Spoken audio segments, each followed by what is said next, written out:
Chers membres, associations, artistes, nous nous adressons à vous aujourd'hui pour partager le sens de notre engagement et de notre refus face à la mesure récente du président de la région Sud, Renaud Muselier, visant à exclure de toute aide régionale les structures ayant recours à l'écriture inclusive dans leur communication.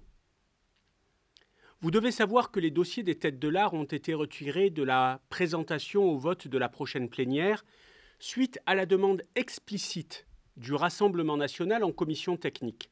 Dans un contexte budgétaire déjà tendu, cette mesure infondée nous pénalise directement. Mais elle vous impacte aussi dans notre capacité à vous accompagner dans vos projets. Elle impacte plus largement les artistes et les associations en général dans leur indépendance de pensée et d'action vis-à-vis du pouvoir politique. Beaucoup d'entre vous nous indiquent ne pas comprendre exactement les termes du débat sur la polémique désormais nationale entourant le choix de la région Sud de refuser l'écriture inclusive, ses causes et ses conséquences. Je vous propose donc de vous en décoder les enjeux principaux. Sur la forme d'abord. La région peut imposer ses propres règles à son administration et aux documents techniques liés aux demandes de subventions. Mais elle ne peut pas dicter la ligne éditoriale ou le choix de langage des associations dans leur communication publique tant que celle-ci reste dans le cadre légal. Exiger la suppression de toute trace d'écriture inclusive de l'ensemble des supports de communication revient à restreindre ouvertement notre liberté d'expression et à nous imposer implicitement une norme idéologique. En clair, la région est en faute sur le sujet et les décisions prises sont parfaitement contestables sur la base des jurisprudences existantes. Vous pouvez légitimement refuser toute demande de modification de vos modes de communication en dehors des documents échangés avec la région. Sur le fond, la mesure du président Muselier, poussée par le Rassemblement national avec Franck Alizio en chef de file, qui au passage vient de déclarer sa candidature à la mairie de Marseille, est avant tout un marqueur idéologique.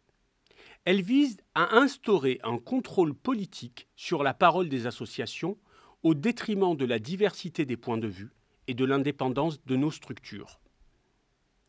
La question de l'écriture inclusive n'est au final que le cheval de Troie d'un projet idéologique bien plus vaste. Demain, c'est bien l'autonomie de nos projets, le respect de la diversité de pensée et la nécessité de préserver nos associations de toute pression partisane qu'il faudra défendre. Aussi, je regrette la frilosité de certains acteurs majeurs de la culture ou encore du monde associatif et syndical à s'exprimer ouvertement et fortement sur le sujet. Ne pas dénoncer cette dérive évidente, c'est fragiliser la cohérence et la crédibilité de nos projets artistiques, associatifs et citoyens.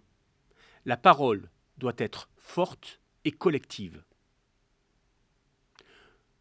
En conclusion, nous prenons publiquement la parole en pleine conscience des risques encourus.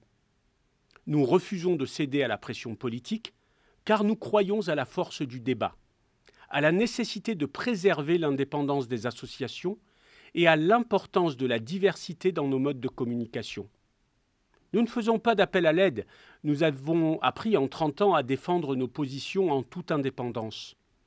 Cependant, nous appelons chaque association, chaque artiste, chaque citoyen-citoyenne à prendre position sur le sujet, à rester vigilant et à défendre collectivement la liberté d'expression, la diversité et la cohésion sociale, non pas pour s'opposer à l'institution régionale, mais pour rappeler à sa majorité actuelle les lignes rouges à ne pas franchir.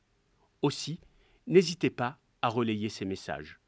Avec toute notre détermination, Sam Kebizi, pour toute l'équipe et le conseil d'administration des Têtes de l'Art.